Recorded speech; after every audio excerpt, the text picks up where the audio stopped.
Hey YouTube, and welcome back to Mike's Media Motors. So in this episode, I'm getting started on the CFMoto side-by-side, and if you can't tell, I did already do some of the disassembly. The other day I was going to look to see how much it would take to kind of tear down to get down to the engine, and just kept going. And another thing that I should have filmed, but I just forgot, is when I opened up the air filter box here, there was literally a pool of oil in there. Here's, oh, it's soaked through the bag. But there's, I don't know if you guys can tell, but yes, there was a pool of, like, it was just foam, just completely saturated with oil, and put in the bag, but looks like the bag had a hole in it. And I'll flash up a photo here on the screen just so you guys can see, because I did take a photo. And then shortly after that, I realized I should be recording this. So what I'm going to do next is I'll go ahead and one, wipe my hand off, and then two, I'll start it up for you guys so you guys can kind of see what it does. Like, it does run, but it's rough, and I'm assuming it's going to be a compression issue. So yeah, let me wipe this off, and I'll show you guys what it's like when it starts. So what my guess is what happened with this motor is it still had the stock air filter on it up until yesterday when I pulled that one off. And I always heard that when I was reading online is that the stock air filters were pretty trash. And so they let dirt and stuff, and there's tons of dirt all over this thing. So it's been in some really dusty conditions. So I think it went in and probably scored the cylinder walls or damaged the rings or something. There's where my compression loss is at. But then as that started to get plugged, I think it was creating a vacuum because it was so plugged and you were just trying to pull air in, that it was just pulling it in from wherever it could. So all of these other breathers and everything on the crankcase probably was pulling oil in that way. And so that's at least my guess of what's going on here. So let me try to start this thing up for you, and you guys can see what I'm talking about, because it'll run, but it'll run kind of rough. And then because there's this oil all over the place, it will smoke pretty quickly. So let's get to that.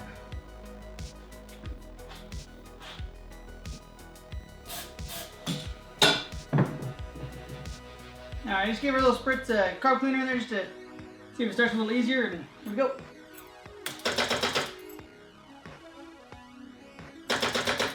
Or my battery's dead.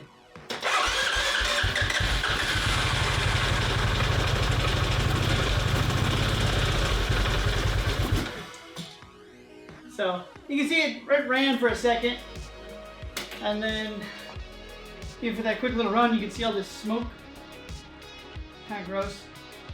And I didn't unhook it yet, but the carburetor, or I guess not the carburetor, but the intake manifold here, the tube that goes from the airbox to it is already disconnected. It's all off by like half its diameter. So it could have been that's where it was pulling in a lot of the dirt. Or something. I don't know, maybe the person I bought this from dug into it, but I'm going to go ahead and test the compression, and we'll see where we're sitting. First, I'm going to open up the garage door and get the smoke out of here, and then we'll do that.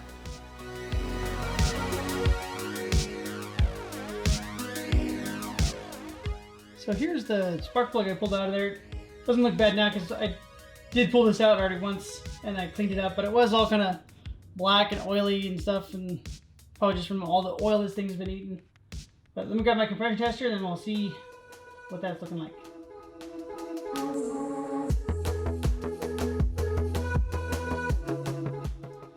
So there we actually had better than I did before. That ended up being almost 100 PSI. Before, when I tested it the other day, I think the highest I could get was 75 to 80. So as you can see, our compression is really low. I did go ahead and pick up a new piston and cylinder kit because I found a kit online that was all OEM parts and actually a pretty good price. So pick that up. It could also be that the valves need to be adjusted, but since I got the piston cylinder kit at a good deal, I decided to just go that route, and then when I get back together, I'll double check the valves, make sure that they are within spec. But first, I'm gonna back this thing out of the garage and hit it with the pressure washer because it's disgusting. And it'll just be a lot easier to work on a cleaner vehicle. So let's get to that.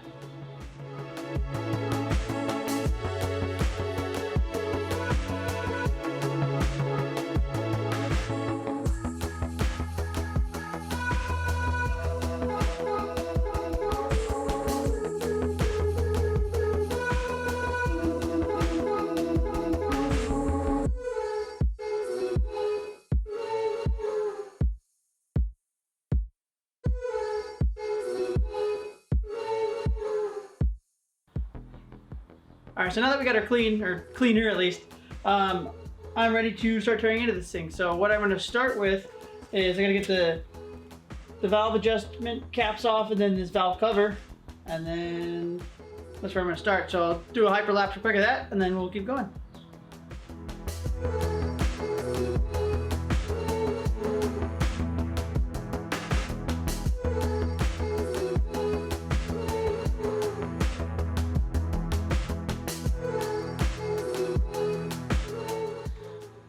So I've got the valve cover off there, and I actually sent it flying a little bit because they don't use an actual gasket here. It's just you're supposed to use a sealant type like RTV, and so it was like glued on there. So I took my pry bar and I was gently trying to pry it up, and when it went, it all went and just went. So that was kind of funny, but luckily nothing got hurt. One thing to keep in mind is underneath the valve caps there are 2 screws that are kind of hidden if you're not looking for them, so make sure you get those before you try getting this off of there. But now that that's off, I can remove the timing chain tensioner and we can get this cam and everything out of here. So let's get right to that.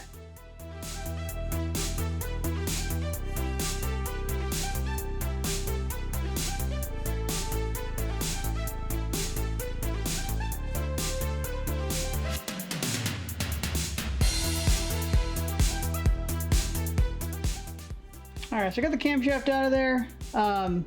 Decided to go a little bit further and I took out the timing chain tensioner, which also had to pull out the chain guide here, pulled off the intake, the coolant hose, and the exhaust. And now we should be able to unbolt the head and pull the head off. So you got 4 bolts here, main ones here, but you also have 3 other screws that need to be removed. There's 2 little 8mm ones here, and then right here underneath the intake, there's another one. I think it's a 10. I can't really see it, but it feels like a 10. So I'll get that unscrewed and get this head off of here.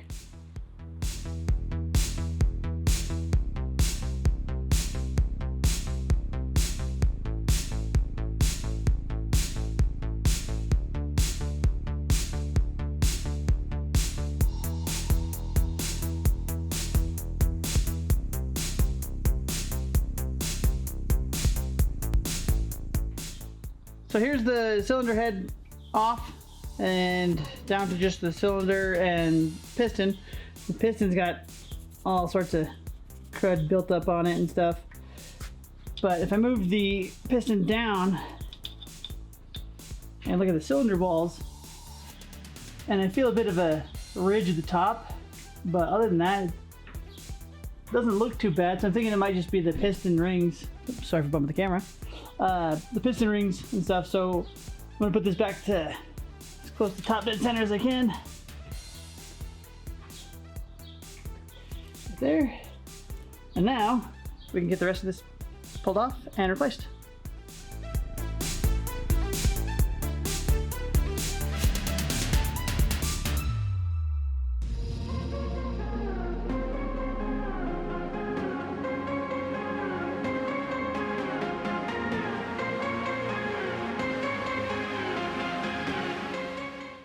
So as you can see, the cylinder, piston, everything's gone.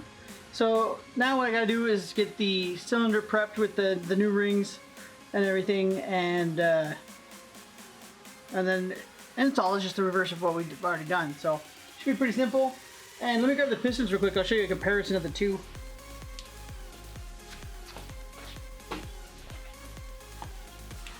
So here's the old one, and here's the new one, all nice and shiny. So this one, when I actually pulled it out of the cylinder sleeve, one of the keepers for the oil ring just popped off. So these rings are pretty well worn. So this new piston rings should definitely help out. Alright, so here's the piston with the new piston rings all put on there and clocked to the right position.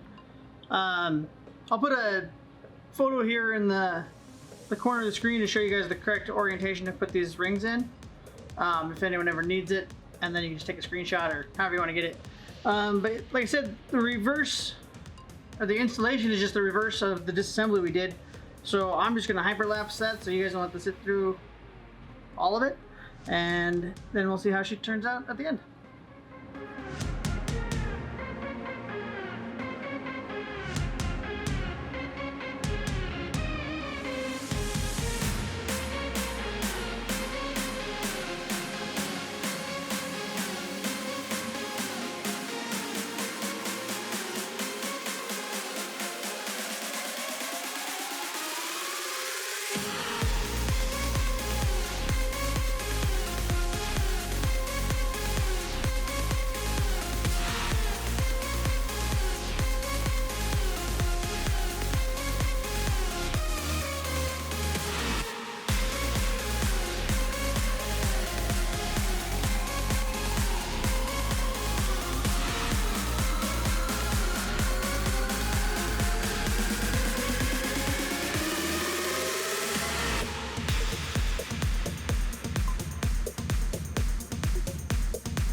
Alright, so the engine's all back together now. Got the exhaust intake, everything hooked up, just not the airbox and all that.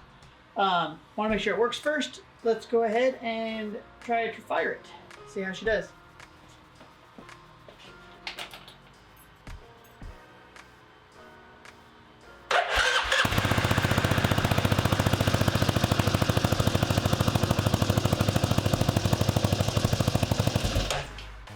Awesome.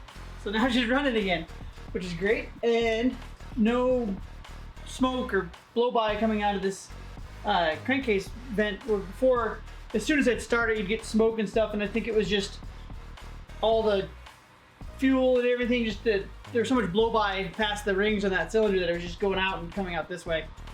So I'm gonna go ahead and wrap up this video with this here.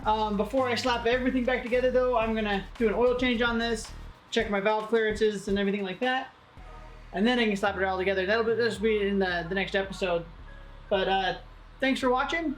Give me a like if you like what I'm doing. Leave me a comment if you want to say something to me, and subscribe to the channel if you haven't yet. Thanks a lot, guys. Have a good one.